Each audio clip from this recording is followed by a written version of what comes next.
In the bustling town of Whimsyville, Detective Crompo, a quirky elephant with a monocle and a knack for solving mysteries, was on a new case. His trunk twitched with excitement as he read the latest report. A thief was on the loose, stealing all the town's candy. Crompo's first stop was the candy shop, where Mrs. Sweetums, a kindly old giraffe, was in tears. "Oh, Detective Crompo, it's terrible. All my lollipops, gumdrops, and chocolates are gone," she cried. Crompo patted her hoof reassuringly. "Don't worry, Mrs. Sweetums. I'll find the culprit," he said, adjusting his monocle.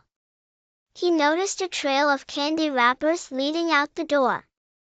"Aha! A clue!" he exclaimed, following the trail with determination. The trail led Crompo to the town park, where he found more wrappers scattered around the playground. Suddenly, he heard a rustling noise from the bushes. "Who's there?" he called out, his trunk at the ready.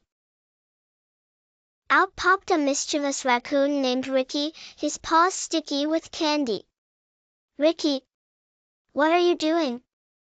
Crompo asked, narrowing his eyes. Ricky grinned sheepishly. "I was just, cleaning up," he said, but Crompo wasn't convinced. "We'll see about that," Crompo said, pulling out his trusty magnifying glass. He examined the wrappers closely and found tiny paw prints. "These prints match yours, Ricky. Care to explain?" Ricky's ears drooped as he confessed. All right, I took some candy. But I swear, I didn't take it all," Ricky said. Crompo believed him. Ricky was a prankster, but not a thief. Then who did? Crompo wondered aloud, as he continued to follow the trail. The trail led him to the edge of Whimsyville, where an old, abandoned factory stood. Crompo's eyes widened. "This place gives me the creeps," he muttered, but he knew he had to go in. He pushed open the creaky door and stepped inside.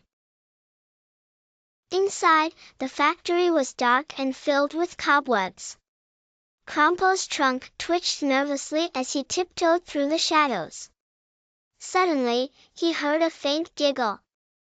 "Who's there?" he called out, his voice echoing.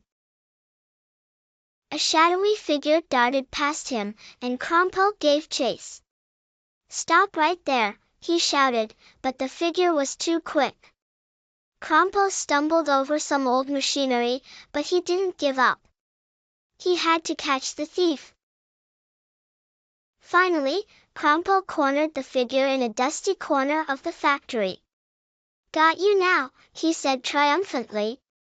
The figure turned around, revealing a small, scruffy dog with a bag of candy in its mouth.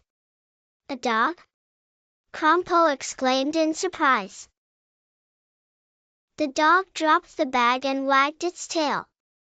Crompo sighed in relief. "Well, you're not the thief I'm looking for, but you sure love candy," he said, patting the dog's head. He picked up the bag and continued his search. As Crompo explored deeper into the factory, he found more clues: a torn piece of fabric, a broken lollipop stick, and a strange, glittery substance on the floor. "What is all this?" he wondered, piecing the clues together. Just then, a loud crash echoed through the factory. Crompo's heart raced as he followed the sound. He turned a corner and found a hidden door slightly ajar. "This must be it," he whispered, pushing the door open. Inside, Crompo discovered a secret room filled with candy. But before he could celebrate, he heard footsteps behind him. He spun around to see a tall, masked figure looming over him. "Who are you?" Crompo demanded. The figure laughed menacingly. I am the candy bandit, and you'll never catch me." With that, the bandit threw a handful of glittery powder at Crompo, blinding him temporarily. When Crompo regained his sight, the bandit was gone.